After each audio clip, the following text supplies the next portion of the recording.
I just opened my testimony today for this Thanksgiving service with that simple hymn, known to everybody, that it's so sweet to trust in Jesus, just to take him at his word, just to rest upon his promise, just to know that when he says, thus says the Lord, it does not fail. Your Excellency, you might not know why I'm feeling as if I'm a bit emotional today. I remember even after we've gone through the entire process, what really happened. Somebody in Abuja now came and told me that you were going to be the shortest serving governor ever produced. And that day never came. And that day never came. It's on that note I want to really appreciate our fathers in faith. Unfortunately, there are so many, I cannot count them when we are gone. But I use our Archbishop, Bishop Ekuwem, to appreciate all, and our CAN chairman.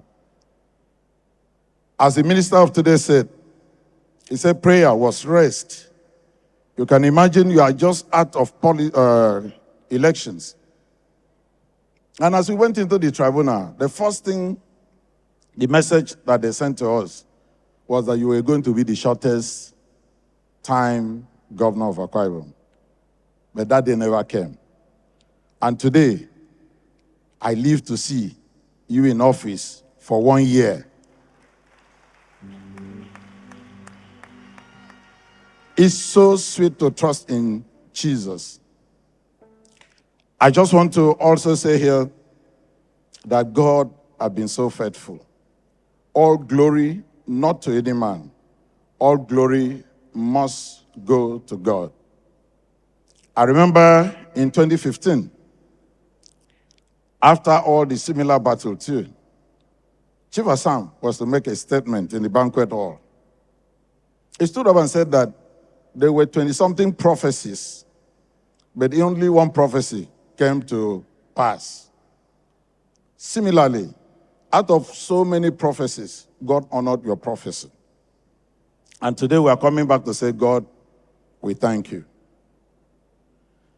And I just don't want, because you are a pastor, I don't want to say anything out of my own. First of all, I want to thank these fathers in faith. When we call a rally, I remember very well, all of them stood by you. At the beginning, it seemed as if they were not going to come out. But at the end, all fathers in faith, no exception, joined hands to actually make their own a governor. This is the first time, at least in this part of Nigeria, a colored pastor is standing as a governor. And it has started here. I remember my message that day when I told them that thanks be to God who put into their own heart the same way it's recorded in 2 Corinthians 2:16. The same concern and the same love I have for you. Today I just came with few messages. And all my messages, so that if I'm quoted, I can be quoted and I know I have reference. Message number 1 I have for you is in Romans 16:17-18, which says, and now I make one more appeal to you, our governor. Watch out for people who cause divisions and upset people's faith by teaching things contrary, telling lies all over with lying tongues so that people can hate one another. Contrary to what you've been taught from the pulpit, stay away from them. Such people are not serving Christ. They are not of the same purpose. And I believe today that God will keep us together and united, which is what you are trying to do. Secondly, if you check in Isaiah 31, verse 1, my second message says, what sorrow awaits those who look trusting their horses, charioteers, and depending on the strength of human armies, instead of looking to the Lord, the Holy One of Israel. What brought us this far is looking to the Lord, the Holy One of Israel. So as we work together, we'll continue to look unto the Lord with that hope. And I want to also say here that Moses, when God gave Moses that mantle of leadership, God will always give you men. But there was one special man that God gave Moses. That was Aaron. It was the one Moses called aside and told Moses everything that God wanted to be done. It was Aaron that went back to call the elders of the children of Israel and shared the vision. My prayer these days is that God will give you your Aaron. Amen. That will also help you interpret your vision in government. Because out of experience, whatever God wants to do for you will be through men. And God will give you those men that will actually help you. And those are the people that can speak the same message that you can speak. And also say the same thing that it's in line with your vision for people. I stand here also to promise you that I will share in your burden. I will share in your challenges. I will share in your trying times. And when people just come, I know you call me political father, but I promise you, no matter how weak a child is, if a father presses the child's neck on the ground as if he wants to kill the child, if the child does not do anything, we'll kick the father off. He becomes alive first. But I will never be such a father to you.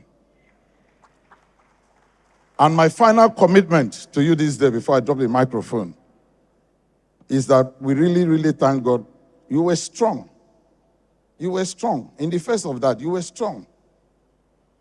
And it made me to also understand that no matter what, that's why I raised that hymn. No matter what people do, what God says is going to be, that's what will be. No matter what. It can take a whole lot. God didn't say it was going to be easy. He said it was going to be tough. But today we are standing in this altar, in this state, and by this altar, by the foundation of this altar, to tell God thank you, that you did it all, not man. Let no man share in this glory. But my final commitment with you, sir, this is a commitment I'm making in the pulpit, is in 1 Samuel chapter 12. 1 Samuel chapter 12, verse 23. I will read as a commitment. As for me, I will certainly not sin against the Lord by ending my prayers for you. And I will continue to work with you what is good and right. 1 Samuel chapter 12, verse 23. It's on that note, Your Excellency, I say congratulations for the first 1 year in office. Thank you because so far so good. You've not let us down. Thank you because so far you've gone far ahead than expectations of the people. You have shown capacity, and that same God is going to strengthen you to the end. I want to use this opportunity to thank our brothers from other parties, our political party, our elders, our fathers in faith, the youths, the women, the judiciary, the legislature, former ministers, former governors, current minister, and so many other people, all the deputy governors, every single person, for coming to see that our Ebenezer, God, has been our helper. And as that God has helped you for 1 year, He will help you for year 2. He will help you for year 3. He will help you for year 4. He will help you up to year 8. There is a tradition in Akwa Ibom. Every other person served 8 years. You will never be an exception. That same God will work it out for you. It is so sweet. Yeah, you Don't trust in Jesus. Trust me, Jesus. Yeah, Jesus.